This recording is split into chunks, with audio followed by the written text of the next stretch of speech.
ओम श्री परमात्मने नमः। जय माता दी।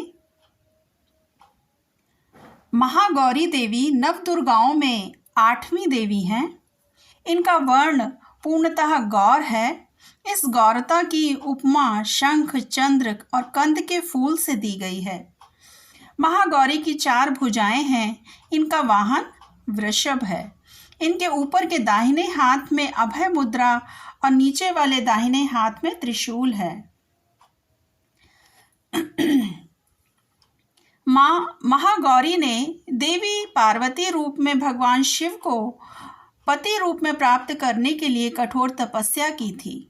एक बार भगवान भोलेनाथ ने पार्वती जी को देखकर कुछ कह दिया, जिससे देवी का मन आहत हो गया और पार्वती जी तपस्या में लीन हो गईं।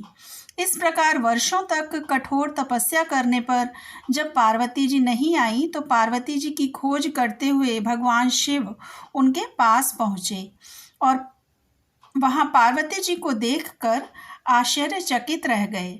पार्वती जी का रंग अत्यंत ओजपूर्ण था।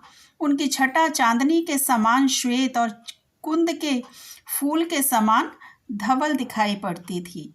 उनके वस्त्र और आभूषण से प्रसन्न होकर देवी उमा को गौर वर्ण का भगवान ने वरदान दिया।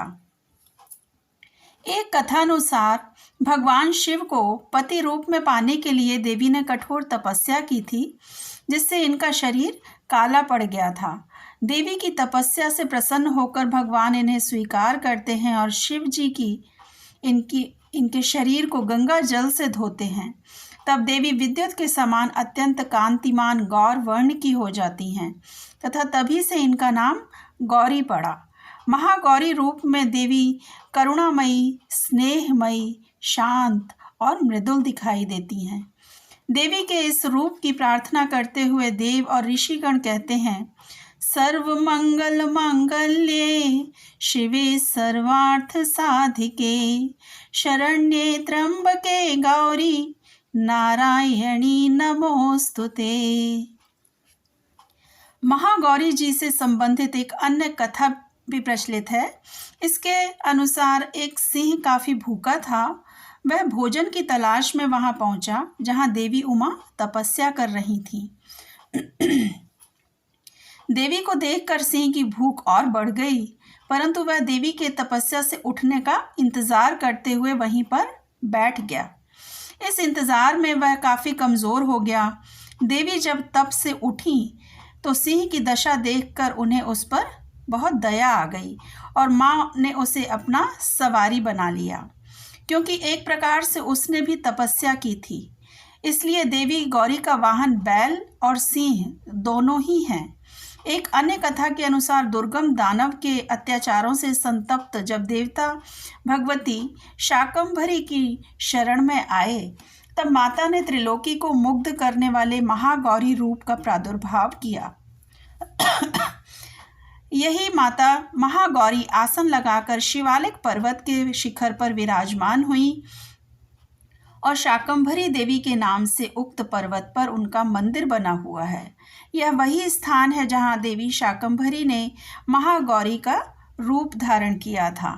अष्टमी के दिन महिलाएं अपने सुहाग के लिए देवी माँ को चुनरी भेंट करती हैं और देवी गौरी की पूजा का विधान भी पूर्ववत ही है।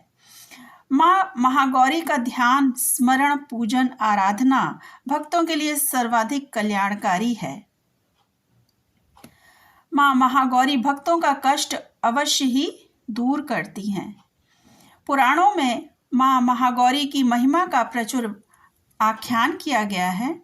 ये मनुष्य की वृत्तियों को सत्य की ओर प्रेरित करती हैं, असत का विनाश करती हैं। हमें प्रतिभाव से सदैव इनका शरणागत बनना चाहिए।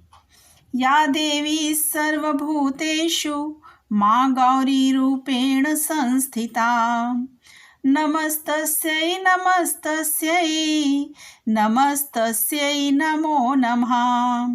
अर्थात हे सर्वत्र विराजमान और माँ गौरी के रूप में प्रसिद्ध अम्बे, आपको मेरा बार बार प्रणाम है। हे माँ, मुझे सुख और समृद्धि प्रदान करो। जय माता दी।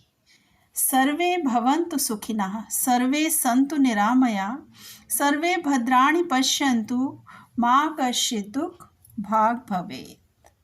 जय माता दी।